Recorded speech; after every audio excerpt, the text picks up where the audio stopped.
Good evening, dear listener.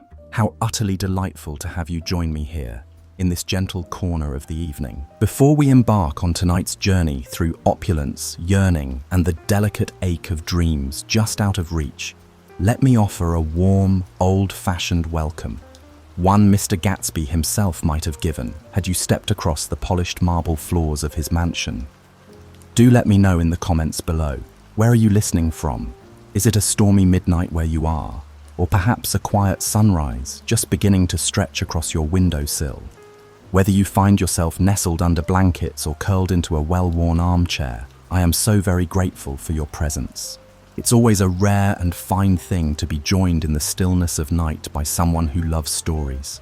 And tonight, oh tonight, dear listener, we delve into the Great Gatsby, but not as you've ever heard it before. We'll take our time, draw the curtains against the ticking world, and let the story drift like mist through the rooms of Gatsby's palace, wrapping itself gently around your thoughts. Now get comfortable and let us begin. My name is Nick Carraway, and if you're inclined to listen, I suppose I should start at the very beginning. They say one cannot help but be shaped by the soil in which they're planted. And I grew up in the great Middle West. That soft-spoken part of the country where honesty is worn like a cardigan and ambition, if it exists at all, speaks only in whispers.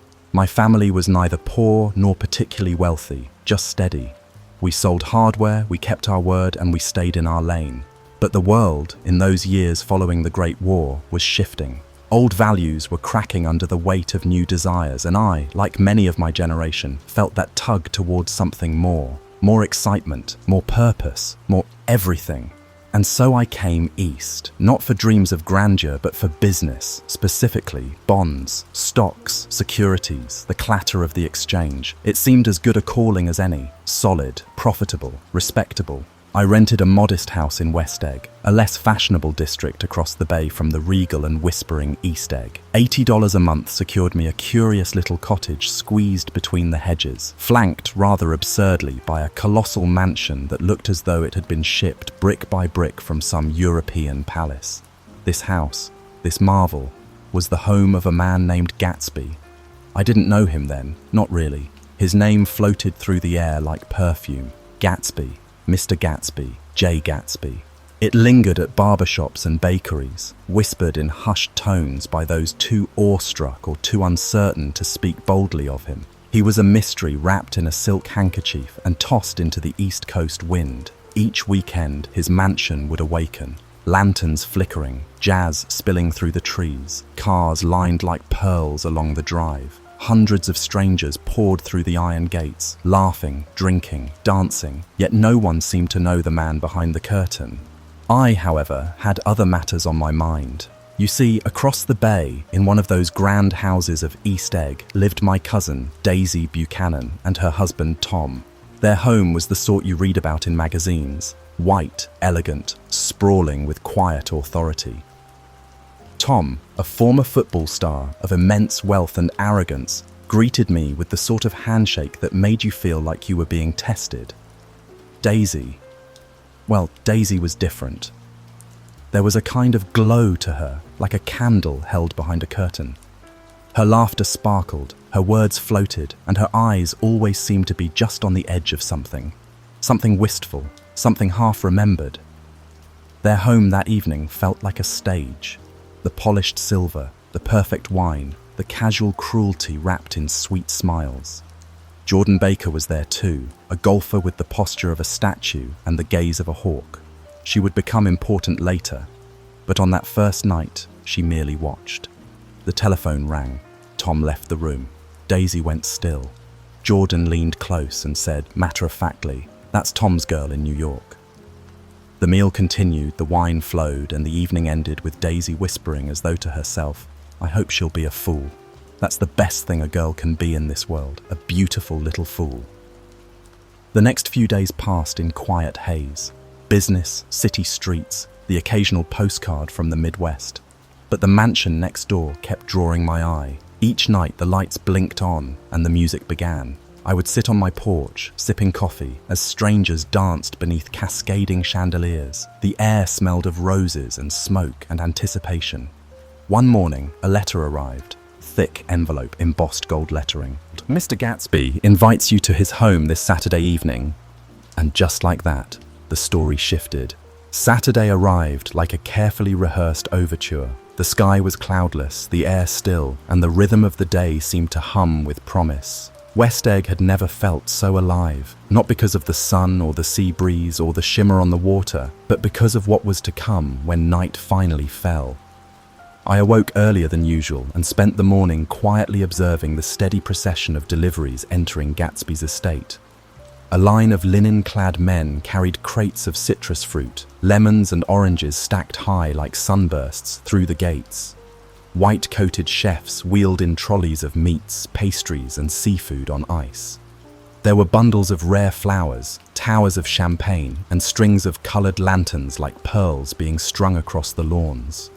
A silent army of workers moved about with the focus and grace of dancers, transforming the mansion into something altogether fantastical.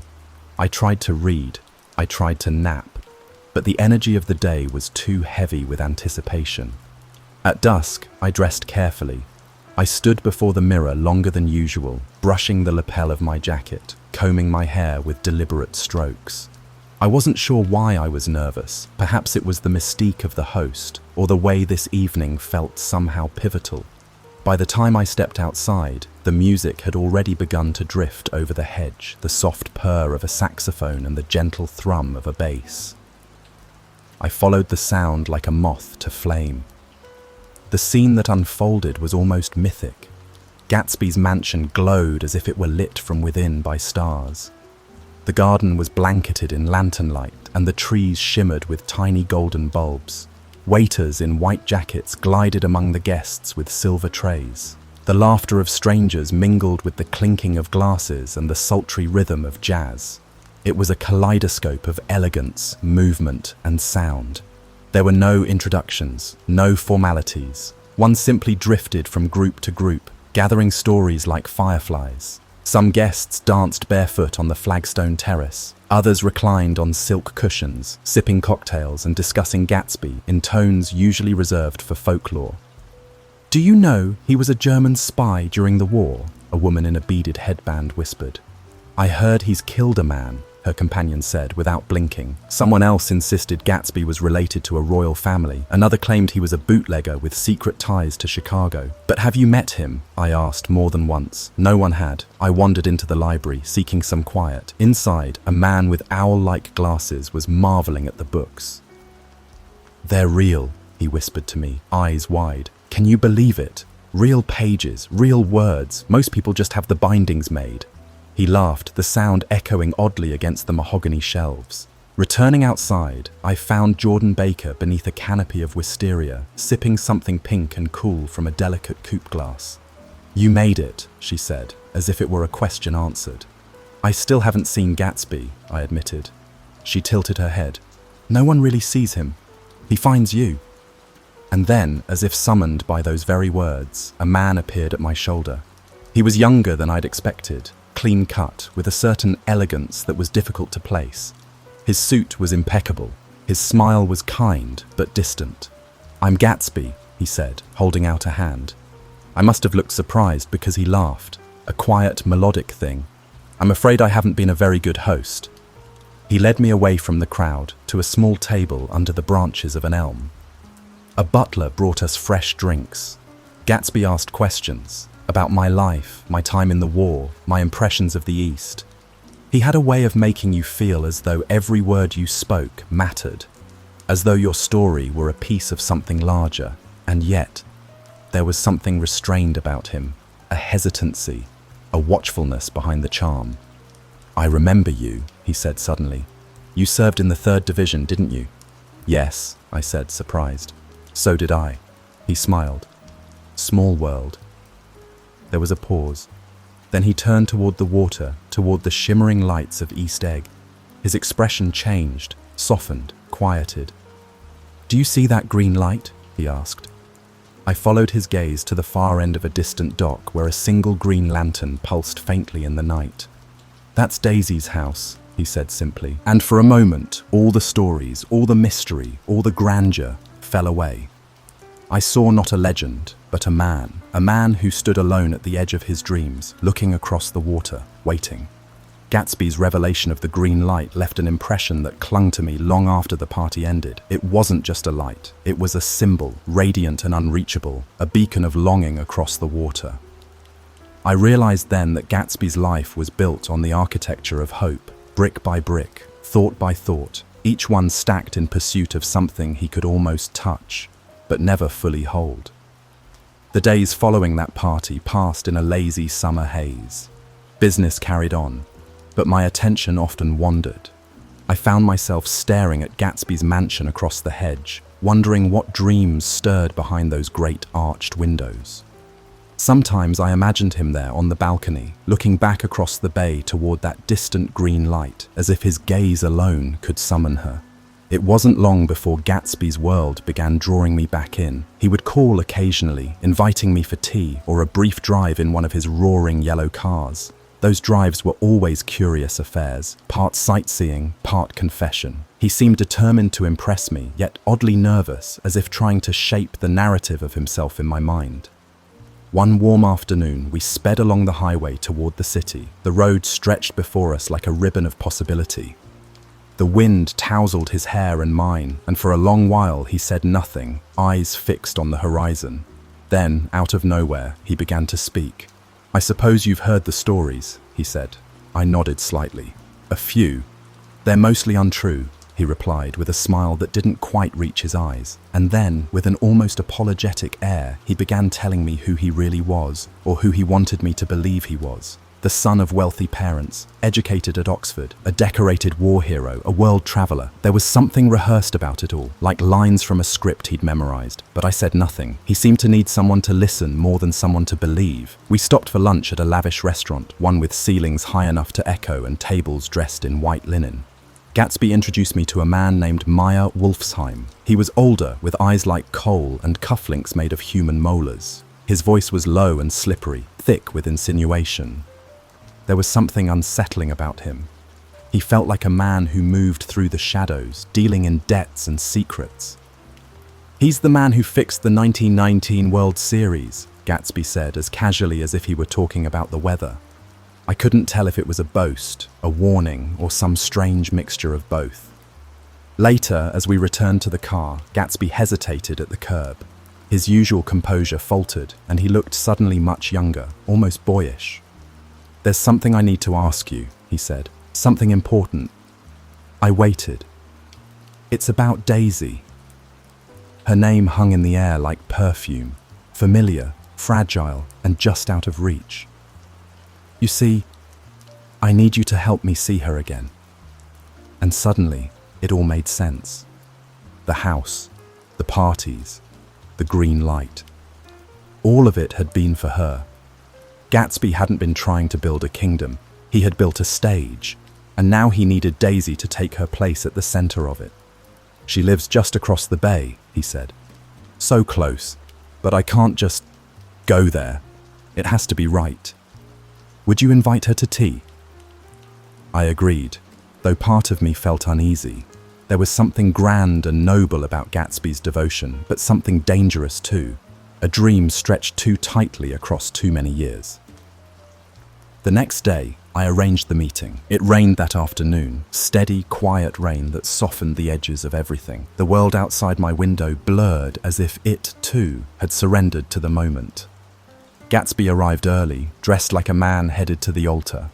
Nervous didn't quite capture it. He was jumpy, anxious, pacing from room to room. He brought flowers, too many flowers. Vases filled every surface, as if he hoped their fragrance could mask the passage of time. When Daisy finally arrived, the moment was electric.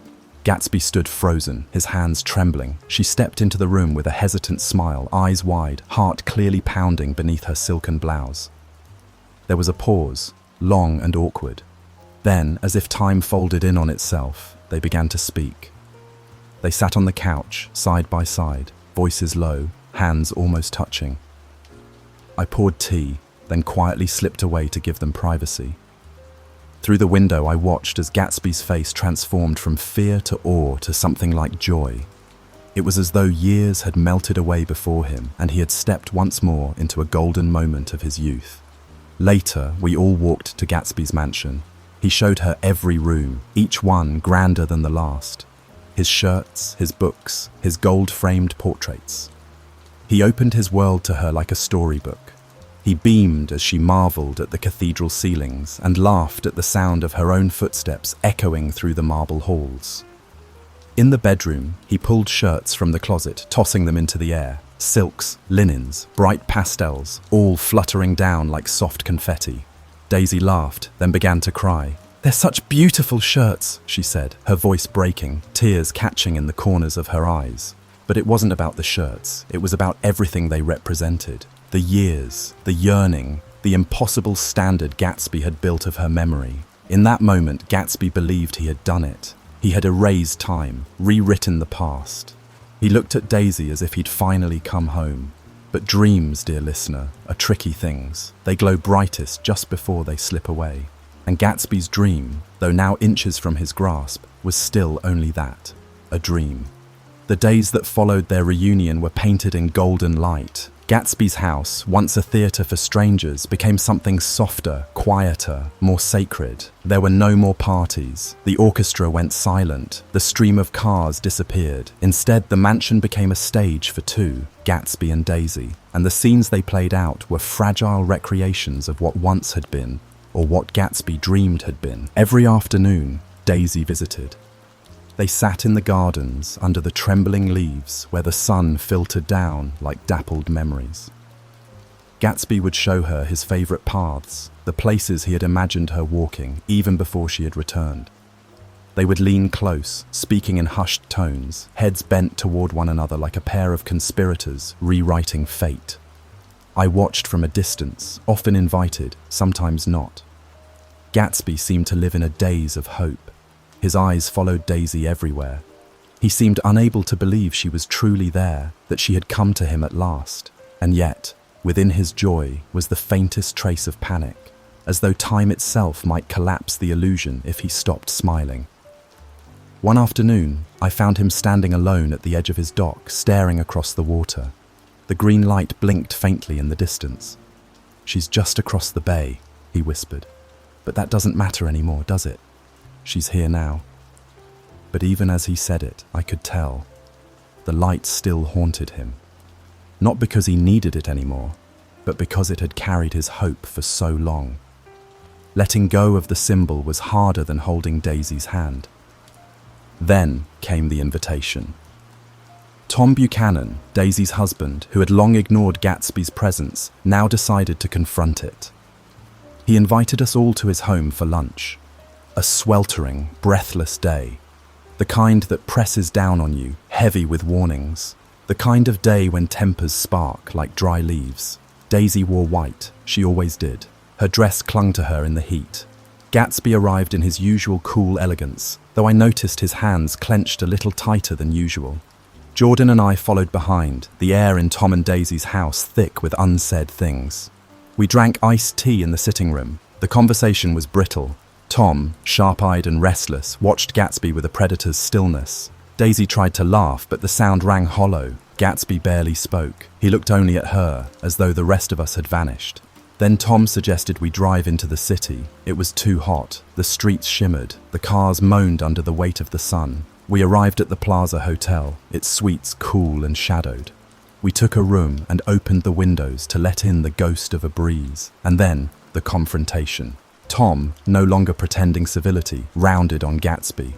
"I suppose you think you can fool around with my wife and get away with it," he said, his voice trembling with fury. "She's not your wife," Gatsby said calmly. "She's mine. She loves me. She's never loved you." The silence that followed cracked something open. Daisy blinked, her face pale. "Oh, you want too much," she whispered to Gatsby. "I did love him once, but I loved you too." The words shattered Gatsby.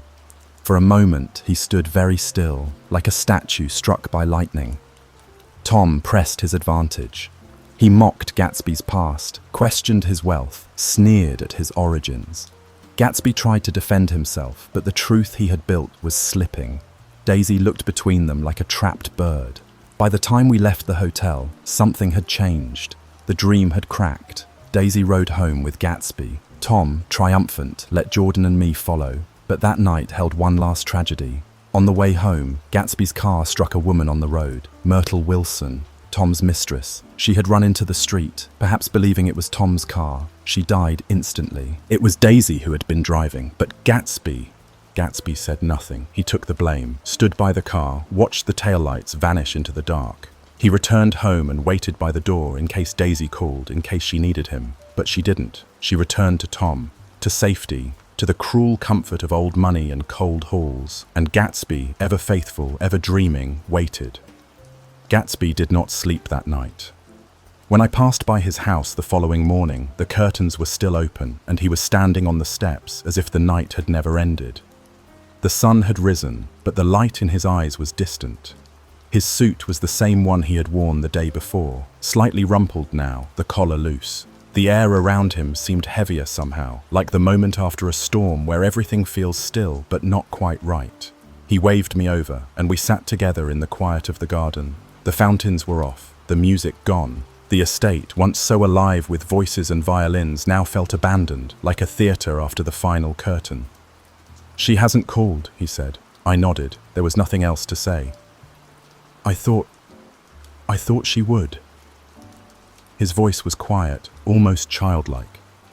I looked at him, and it struck me how young he seemed, stripped of glamour, of spectacle. Just a man, hoping. Just a man in love. He turned his gaze back across the bay. "She needs time," he said, as if convincing himself. "She'll come back. I know she will. We're meant to be. She just needs to think." But deep down, I think Gatsby knew. Still, he waited. He asked me to keep watch, to let him know if anything happened across at the Buchanan house. So I did. I spent the day at his side. We said little. The hours stretched long. The light shifted across the lawn. And Gatsby never once stopped watching that green light. That evening he told me the real story. Not the Oxford fantasy, not the hero's tale he told at parties, but the truth. His name had once been James Gatz. He had grown up poor, in North Dakota, the son of farmers, but he had always dreamed of something more. From a young age, he imagined himself as someone else, someone grand, someone important. He changed his name at 17, reinvented himself, left behind the fields and dust for a world of silk and ambition. He worked on Lake Superior, met Dan Cody, a copper magnate, and sailed with him. That was where he learned the ways of wealth. Cody left him nothing, legally, but Gatsby learned how to walk, how to dress, how to dream. And then came Daisy. He met her in Louisville. She was luminous, golden, unattainable, the kind of girl you only read about in novels with ivory covers. He fell for her instantly. And though he knew he couldn't keep her then, he didn't have the name, the house, the rings. He made her a promise, to return, to earn it all, to become worthy.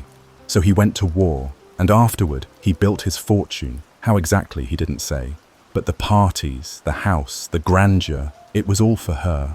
He bought the mansion because it sat across from hers. He threw parties hoping she'd wander in. Everything he had built, everything he had become, was for the moment she might see it and remember him. "I thought if she saw it," he said, "she'd understand, that everything was for her."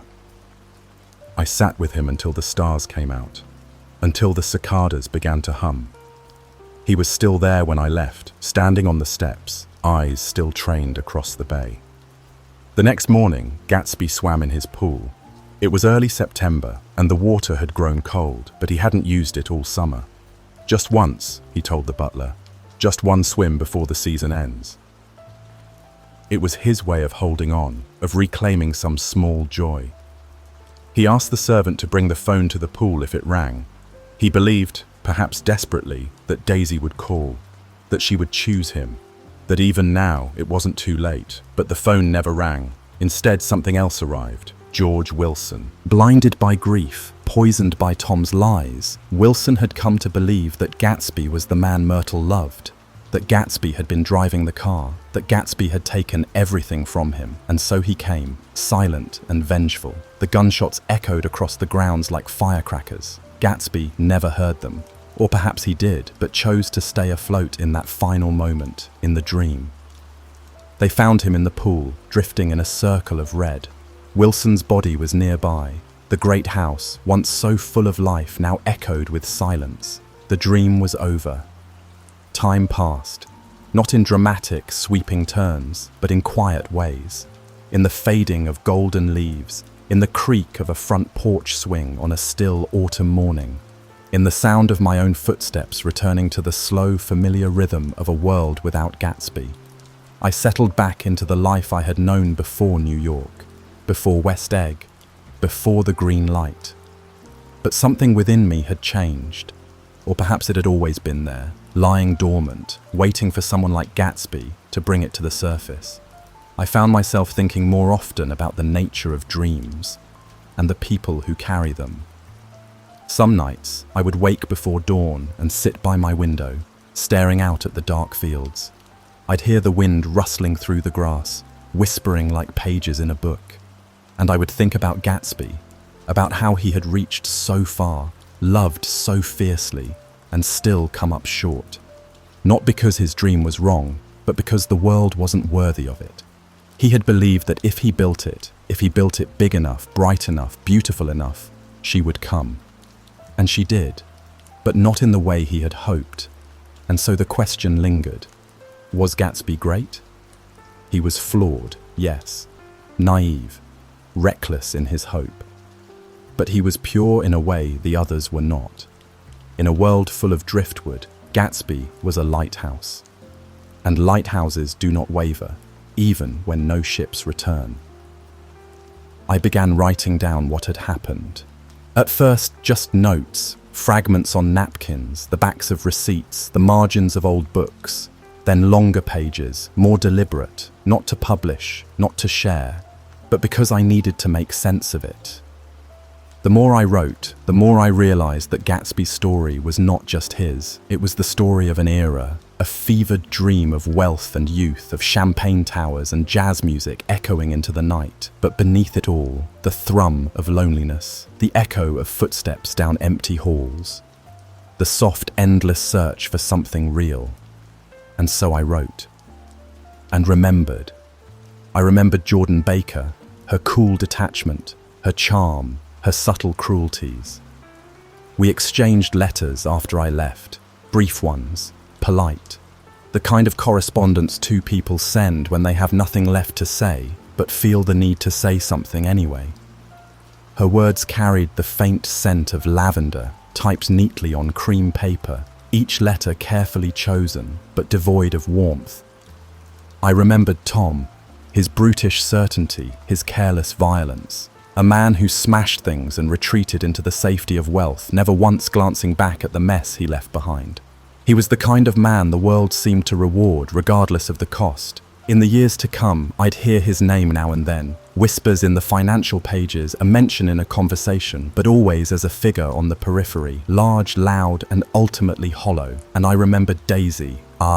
Daisy. She had been Gatsby's dream, but in the end, she was only a person, a woman afraid of uncertainty. She had once loved Gatsby, perhaps, but she had also loved comfort, status, the polished floors of East Egg, and the familiarity of a name that meant something at the bank. I wondered if she ever looked back, if she ever passed by the mansion by the bay and felt a flicker of something, a pang, a memory. She couldn't carry Gatsby's dream because she hadn't dreamed it herself. Still, I do not blame her, or Tom, or even the world, because Gatsby chose his path, chose it knowing it might never lead anywhere but back to the dock, back to the bay, back to the green light, and somehow that choice, that defiant belief, was beautiful. I kept writing. The words poured out, sometimes during the early morning quiet, sometimes under the yellow glow of a desk lamp deep into the night. I filled notebook after notebook. I revisited the dock, not physically, but in my mind, standing there with Gatsby, listening to the soft lap of the waves, watching the light blink across the water. So now I walk a quieter path. I've stepped away from the shimmering lights, the roaring parties, the fever of ambition, but I carry with me the lessons Gatsby left behind. That love, when true, asks nothing in return. That dreams, though fragile, matter deeply. That even the most dazzling illusions can hold grains of truth. And that sometimes the pursuit itself is what gives a life meaning. Even if we do not reach the green light, we row on, boats against the current, borne back ceaselessly into the past. And in that rowing, in that unending effort to reclaim something lost, maybe we discover who we truly are, not in the reaching, but in the reaching again. Because to be human is to yearn, and Gatsby, for all his faults, never stopped yearning. And in that, perhaps, there's a kind of greatness after all. There's something about the quiet after a story ends that can be louder than any of its chapters. It echoes, it lingers. You may set down the book or step away from the memory, but the mood remains, like the fading scent of jasmine in the folds of a summer dress tucked away for the season. That's how Gatsby's story stayed with me, in the soft, echoing silence he left behind. I often wondered if he knew, in those final moments, that the dream was slipping through his fingers. Whether, as he floated in that pool, he recognized the betrayal not of Daisy alone, but of the world, of the fantasy, of the time he had tried so earnestly to rewind. He had tried to bend reality to match his memory. And reality, like water, has a way of resisting the shape we want it to hold. It's a curious thing, how deeply someone can believe in something that never truly existed. Gatsby believed in Daisy not just as a person, but as a promise, as a constellation of every longing he'd ever known. She was never just Daisy Faye, she was the embodiment of his golden ideal. And that's why, in the end, she could not fulfill it. No one could. We are all guilty in our quietest thoughts of imagining that one thing, one moment, one person might save us. That happiness lies just beyond the bend in the road, that once we arrive, all else will fall into place. But sometimes we arrive and the road goes on, and sometimes we never arrive at all. I remember walking the edge of Gatsby's property one final time before I left the East for good. The mansion had already begun to fade. Vines crawled up the pillars, windows stood dark. The fountain, once brimming with laughter, was dry and cracked. I knelt by the empty pool. The tiles, still lined in blue, were dusty and lifeless. I could almost see him there, arms stretched over the water, looking up at the sky, believing in something just beyond reach. The caretaker, who had worked the grounds since before Gatsby bought them, gave me a nod as I left. He looked older somehow, weighed down by absence. "Strange thing," he said to me. "House don't feel the same." It didn't. New owners would eventually arrive, no doubt. They'd repaint, redesign, maybe tear the place down entirely. But the spirit Gatsby filled it with, that tireless longing, the stubborn hopefulness, it would never quite return. The architecture might survive, but the dream would not. On the train ride back to the Midwest, I watched the world pass by in blurred lines and golden fields. I thought of all the people I had met that summer, all the glitter and noise, and how little of it remained. The parties, the laughter, the whispered rumors, they had vanished like smoke. Yet Gatsby remained, not in presence, but in impression. I wrote more as I traveled, paragraphs, reflections, sketches of conversations. I tried to capture what it meant, not just what happened, but how it felt, how it changed me. I found myself returning again and again to that dock, that light, that impossible reach. Some might call Gatsby foolish. Some might say he wasted his life on a fantasy. But I have come to believe that his hope, though misguided, was pure. And in that purity, there is something sacred. We are taught to be practical, to measure our expectations, to want only what we can grasp. But Gatsby never accepted that. He believed in more, in bigger, in something perfect. And maybe, in a world like this one, that's the bravest thing of all. As the miles passed beneath me, I thought of my own childhood, of fields swaying in the summer wind, of the quiet moments before sunrise when the world felt vast and waiting. And I wondered if Gatsby had ever known such mornings, if his dream had started not in the grandeur of mansions and parties, but in the stillness of longing. It's a powerful thing, longing. It stretches the soul. It makes us build palaces in our minds and believe they can stand in the waking world. Gatsby did that. He built a palace on sand, and even as the tide rose, he never stopped dancing in its halls. Sometimes, when I can't sleep, I find myself standing on the porch again, gazing at the stars.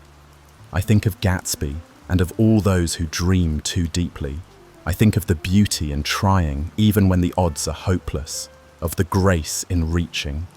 So as I settle back into my quiet life, I carry his story not as a cautionary tale, but as a candle, small, flickering, but still lit. And in the stillness of certain nights, I look out across my own dark horizon and wonder, what green light do I chase? And would I, too, have the courage to reach? I returned to the Midwest, but I didn't come back as the same man who had left. The plains stretched endlessly, the skies broader than I remembered, as though the world had opened just a little more during my absence. Or maybe I had shrunk inward, softened by the echo of Gatsby's longing. The train pulled into the station, and I stepped out into the quiet of home. The air smelled different here, less salt, more soil. There were no whispers of jazz in the background, no glittering skyline to chase. Just the familiar scent of rain-soaked earth, the hum of insects in the fields, and the slow rhythm of a place untouched by ambition.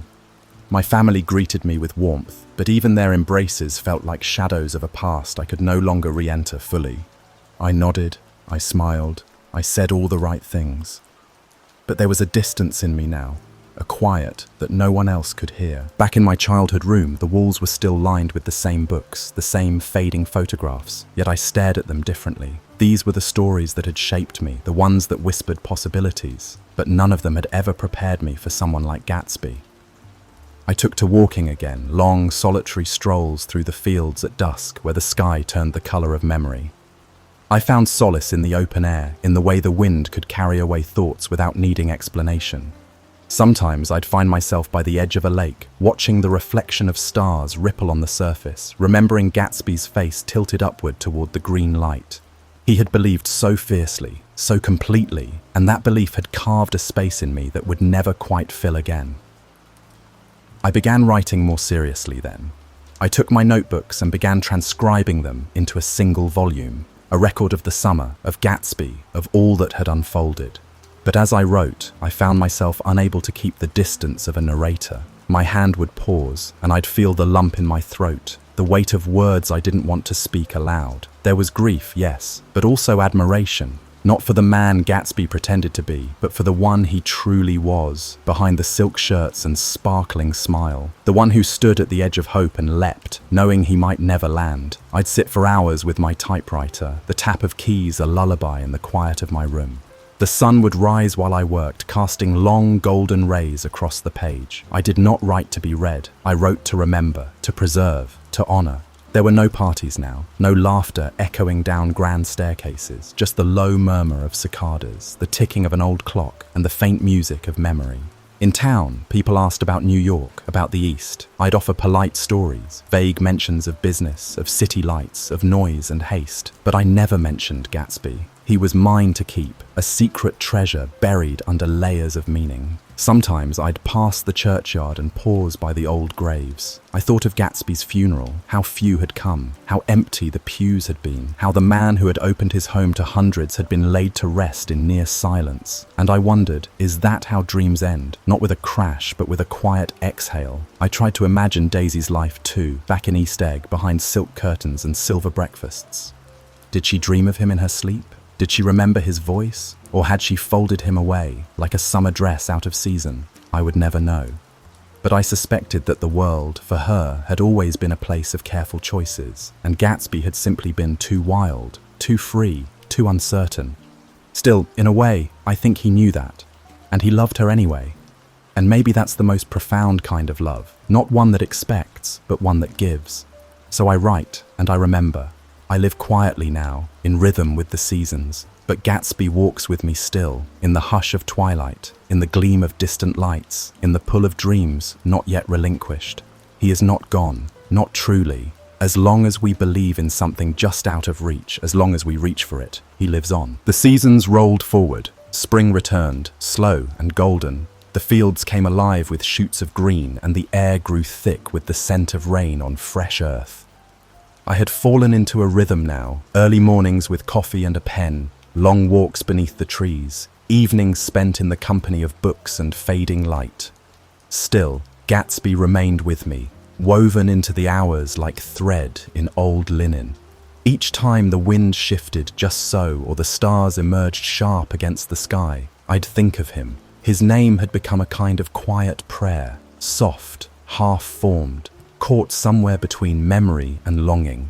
I kept the manuscript near my bedside. I'd add to it slowly, not because I feared forgetting, but because there was always more to say. One afternoon in late May, I received a letter. No return address, just a faint watermark and delicate handwriting. It was from Jordan. She had read somewhere, she said, that I had returned west. Her words were cool, careful. She asked nothing, offered little, but between the lines I sensed a curiosity.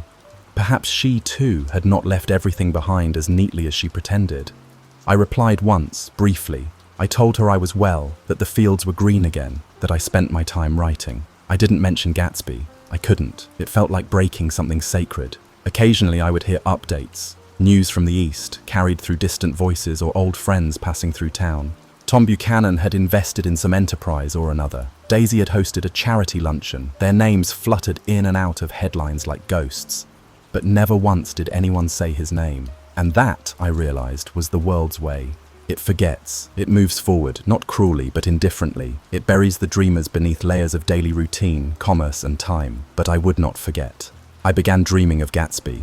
In sleep, I'd find myself back in the mansion, rooms alight with laughter, crystal glasses chiming, Gatsby's voice rising above the music. Sometimes he'd see me and nod, as if we were just beginning a new chapter. Other nights, he'd walk ahead, disappearing into a corridor I could never quite follow. In one dream, he stood by the dock again, arms crossed, eyes fixed on the water. I approached, but before I could speak, he whispered something I couldn't hear, then turned and walked into the fog. I woke with tears on my cheeks and a line from my manuscript echoing in my mind. He believed in the future more than the present could bear. The summer settled in slow and warm. The days stretched long and full of light. I found myself planting a garden, tomatoes, basil, sunflowers. The act of tending to something, of watching it grow day by day, felt healing. I'd rise early, kneel in the dirt, water the roots, pull the weeds, and I thought, this too is a kind of faith. Gatsby had planted his faith in dreams. Mine now took root in the soil, but both, in their own ways, reached toward the light. Neighbors would stop by from time to time, curious about the garden, the writing, the quiet man who returned from the east with distant eyes. I welcomed them politely. I smiled, but part of me always remained elsewhere. In West Egg, beneath chandeliers, beside fountains, near the echo of Gatsby's laughter. And yet, life continued. Seasons turned, children grew, trees shed and regrew their leaves. But Gatsby's story was not just about him. It was about all of us, about how we dream, how we fail, how we try again. And in recording it, I had come to understand something else, that every person we meet leaves behind a mark, some subtle, some indelible. Gatsby's mark was not a scar, it was a light. So I write. Still, even now, words fall like rain, slow and steady. The manuscript swells, but I do not chase its ending. For some stories do not end, they echo. And as long as I breathe, as long as stars rise above quiet lakes and old mansions sleep in shadow, he remains, not as a myth, but as a man who dared to dream, fully, beautifully, and without apology. As summer slipped slowly into autumn, the world around me shifted in ways that felt both familiar and strange. The golden cornfields bent gently in the breeze, rustling like paper turned softly in an old book. The trees wore new colors, burnt orange, deep crimson, fading amber, and the light seemed gentler now, as if the sun itself had grown wistful. I spent more time in silence. The manuscript had grown thick, pages stacked in a careful pile beside my desk. I found myself rereading parts of it, not to edit, but to revisit. Gatsby's words, his movements, the glitter of his world, they all lived in those lines. Yet every time I read them, they felt slightly different, like light seen through stained glass at different hours of the day.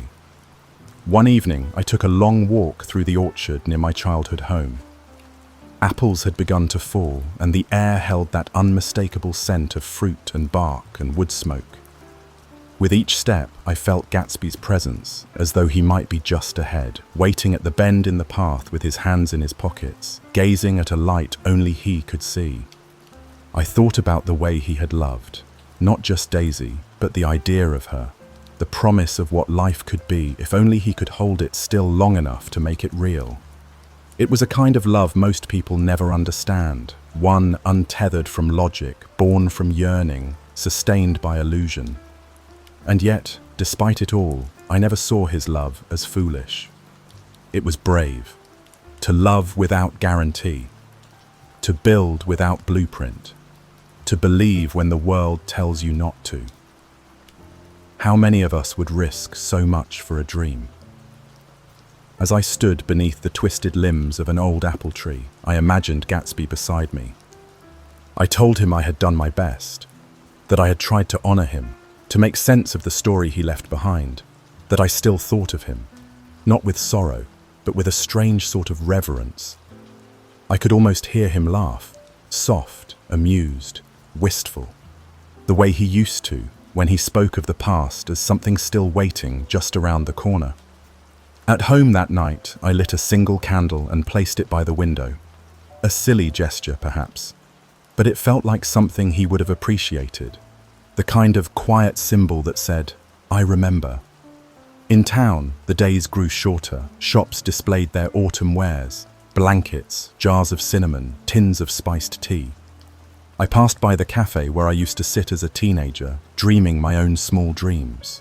And I wondered what Gatsby would have thought of this quiet life. Would he have found it dull, or would he have seen, in its stillness, a kind of peace he never allowed himself? One morning I received a package in the mail. Inside was a photograph, aged, slightly faded. It was of Gatsby's house, taken from across the bay. The image was grainy, the water rippling faintly, but the green light was visible, faint but present. No note, no signature, just the photograph. I stared at it for a long time. I pinned it above my writing desk, just above a line I had typed weeks earlier.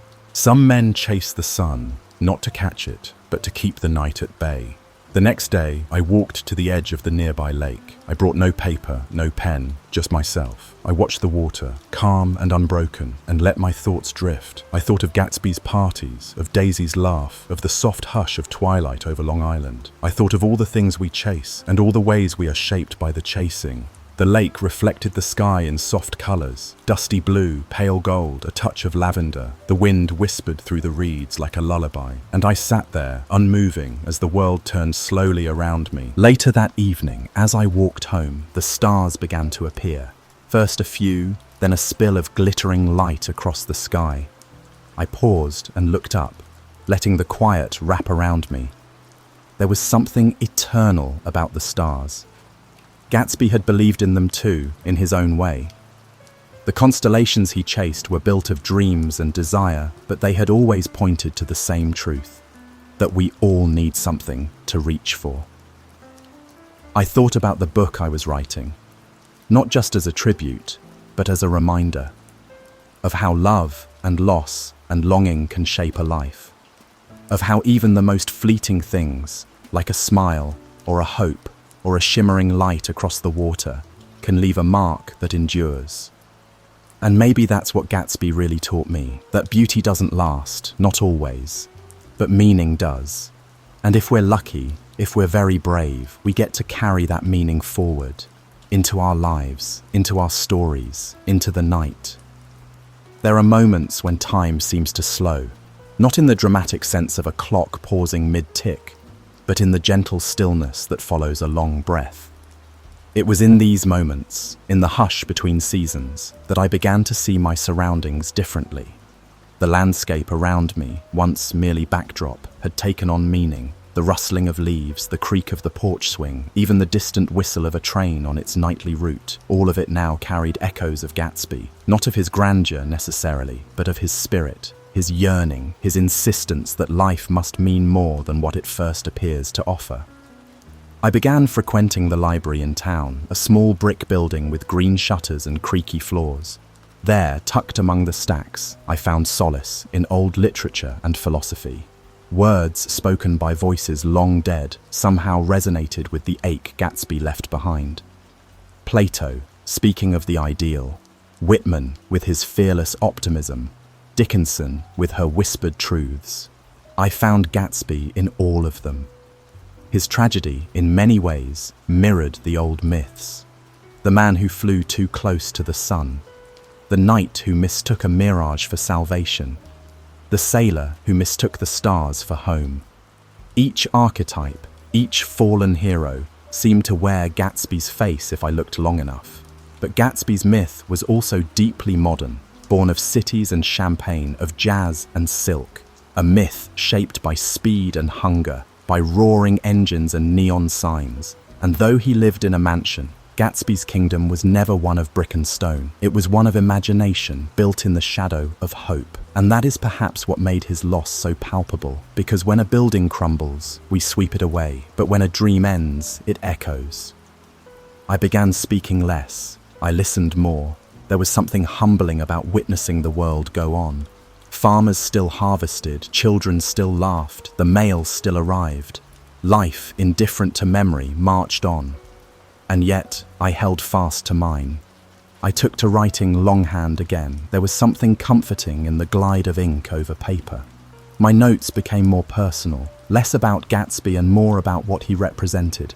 The parts of myself I had long ignored, the parts we all carry, the longing, the regret, the strange hope that things might still turn out right. I would sit on the porch for hours, watching the sky change. Morning blues gave way to golden afternoons, then to velvet twilight. The cadence of the days was slow but sure, steady in a way that Gatsby never was. And still, his memory curled into the corners of each evening like the scent of something once loved. The townspeople knew me by now, the quiet man with the notebooks. I'd nod at them on my walks, sometimes exchange a few words. But no one ever asked too much. Perhaps they sensed there was something sacred in my silence, or perhaps they simply had their own quiet griefs to tend to. Then, one morning, I returned home to find a small package at my door, no return address. Inside was a worn copy of This Side of Paradise. On the inside cover, in unfamiliar handwriting, was a single sentence. He had it right, you know, not the parties, but the reaching. No name, no clue. I smiled. Maybe someone else remembered too. The final chapters of my manuscript began to take shape, not as a conclusion, but as a meditation. I did not want to explain Gatsby. That would be too small, too limiting.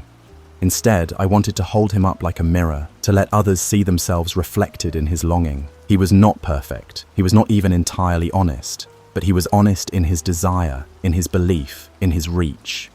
And isn't that what defines us? Not our wealth, not our triumphs, but what we chase when no one is watching. I included the photograph, the one with the green light. I taped it inside the final page, a reminder that some lights never dim, no matter how far we drift from their shore. And then, one morning, I set the manuscript aside. It was finished, or rather, it had said what it needed to say. I didn't bind it. I didn't send it off. I simply placed it in a wooden box, slid it beneath my bed, and let it rest. Some stories are not meant for shelves. Some are meant for the heart. I stepped outside that day, barefoot, feeling the cool earth beneath me. The sky above was pale blue, brushed with white clouds like long, lazy thoughts. And I whispered his name once, not to summon him, not to mourn him, but to thank him. Gatsby. For reminding me that in a world bent on forgetting, it is an act of quiet rebellion to remember. And in remembering him, I remember something of myself as well. The version of me who once stood beneath summer stars and believed that hope alone could be enough. The days have grown shorter now. The air has a bite to it, sharp, clean, and tinged with the promise of winter. Morning frost outlines the grass like silver ink, and the trees, mostly bare, creak in the wind like old bones. As the earth quiets down, so too does my heart, settling into something more still, more accepting. There's a strange peace that arrives after grief has had its say. Not a forgetting, never that, but a softening. The edges of memory blur, the weight of loss grows less jagged, and in its place there is something gentler, a reverence perhaps, a willingness to carry the story forward. I walk each day to the lake. It's colder now, the surface more often still, mirroring a dull grey sky. But I find beauty in that stillness. It reminds me that even in silence, even in the absence of celebration or spectacle, there can be meaning. I bring a thermos of coffee and a small notebook. I sit at the edge of the dock and let the wind press against my coat, let the light shift slowly across the water. I write less now, but when I do, it's with care. Each word feels earned. Gatsby's name rarely appears in my notes anymore, but he is there, in the pauses, in the spaces between thoughts. He has become something elemental to me. A symbol, yes, but also a companion. Someone I once knew and in some strange way still know. Sometimes I wonder what he would have done had he lived. Would he have left East Egg behind entirely? Would he have tried again elsewhere? California perhaps, or even Europe? He had the imagination for it, the hunger. But maybe, just maybe, it wasn't about a place at all. Maybe Gatsby didn't need a new city. Maybe he needed what none of us can truly grant: time, a chance to let the past be the past, to see the present not as a mistake to be corrected, but as something sacred in its own right. We rarely think of second chances as quiet things, but I think for Gatsby, silence would have been the greatest gift. I remember a line from a book I once read: "To live in the hearts of those we leave behind is not to die." And in that way, Gatsby lives. In my reflections, in this manuscript, in the candle I still light on cool evenings, in the way I look out at the horizon and wonder, not what is out there, but what I'm willing to hope for. Hope. That was his true legacy. Not the house, not the parties, not the carefully curated myth of Jay Gatsby, but the unwavering, relentless, almost childlike belief that something better was always just ahead. There's nobility in that. Even if the world doesn't reward it, even if it ends alone, in a pool, in silence. We live in a time that prizes cynicism, that encourages detachment, that scoffs at romance and idealism. But Gatsby didn't. He dared to believe. He dared to feel too much, want too much, love too much. And I think that matters. As the first snow arrives, soft flakes drifting like ash, I stand at my window and watch the world go white. And I think about beginnings, how snow covers everything, making even the broken places look new. Maybe that's what Gatsby was always chasing. Not Daisy, not the past, but the possibility of beginning again. And though he didn't get there, his reaching teaches me how to try, to reach gently, bravely, even when the odds are poor, even when the light is far. This is where the story ends, not with answers, but with questions that I will carry as long as I live. What is your green light? What do you reach for in the quiet hours when no one is watching? And what, despite everything, do you still believe is possible? As we close this long, quiet journey through the world of Gatsby, I invite you to take a deep breath, a slow inhale through the nose, and a gentle exhale through the mouth. You've made it to the end of a story that has echoed across decades. A story of longing, of beauty, of the invisible threads that tie our dreams to the world around us. And now, here we are, together at the very edge of sleep. There's a particular kind of quiet that follows the telling of a story. It's not silence, exactly. It's a hum, a warmth, a settling. The mind softens, the body relaxes, and the soul gently exhales. That is where we are now. Not simply at the end of a book, but in the soft, glowing space it leaves behind. What we've just shared isn't merely a reading, it's a passing of memory, a kind of soul conversation between you, me, and the late F. Scott Fitzgerald, a whisper across time. Fitzgerald once wrote that you don't write because you want to say something, you write because you have something to say. And say something he did. Through Gatsby, Fitzgerald captured something elusive, something shimmering and ephemeral. He captured the ache of ambition, the tragedy of memory, and the quiet bravery of hope. He gave us Gatsby not just as a character, but as a question about what it means to live a beautiful life, what it means to yearn, to fail, to try again. Fitzgerald poured himself into this book. His hope, his heartbreak, his nostalgia for something already lost. When he published The Great Gatsby in 1925, it wasn't received with the admiration it garners today. It faded, like so many dreams of the Jazz Age. He died believing it had been forgotten. But great stories are patient. They linger, like perfume in an empty ballroom, and Gatsby waited, until one day a new generation picked up his tale and saw in it something of themselves. And then another generation, and another. And now, here you are, listening to his story in the stillness of your own night. There's something beautiful about that. You are a thread in the long tapestry of Gatsby's legacy. Your breath, your heartbeat, your stillness right now is part of the life of this story.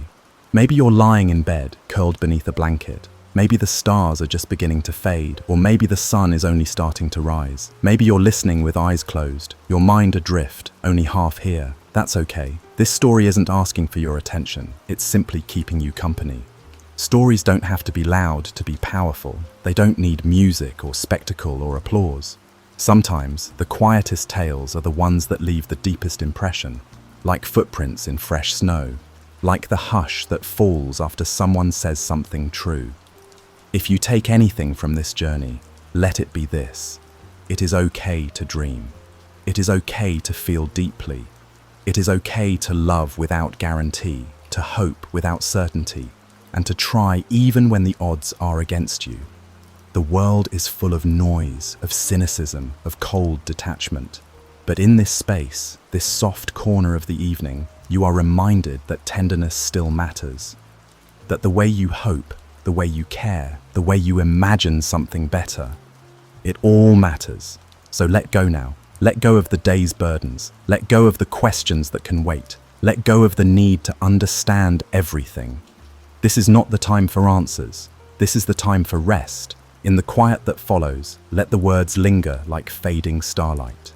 Let the green light in Gatsby's distance become your own symbol, not of unattainable dreams, but of your enduring willingness to keep reaching. Know that you are part of something larger, a long conversation that stretches across generations, a rhythm of hearts all dreaming at once. You too are a dreamer, and that is a beautiful thing. Now, close your eyes if you haven't already. Let your breath slow. Let your muscles unclench. Let your mind loosen its grip on the day. You are safe here. You are not alone. And if the story comes back to you in your dreams, if you find yourself standing in Gatsby's garden, or walking through the rooms of his empty mansion, or watching the light ripple on the bay, know that it is not just a dream. It is a return to wonder, a return to possibility, a return to hope. Thank you for listening. Thank you for feeling. Thank you for dreaming. Until we meet again on another evening with another story, I wish you the gentlest of nights. Sleep well, dream deeply, and may the green light always shine for you. Good night.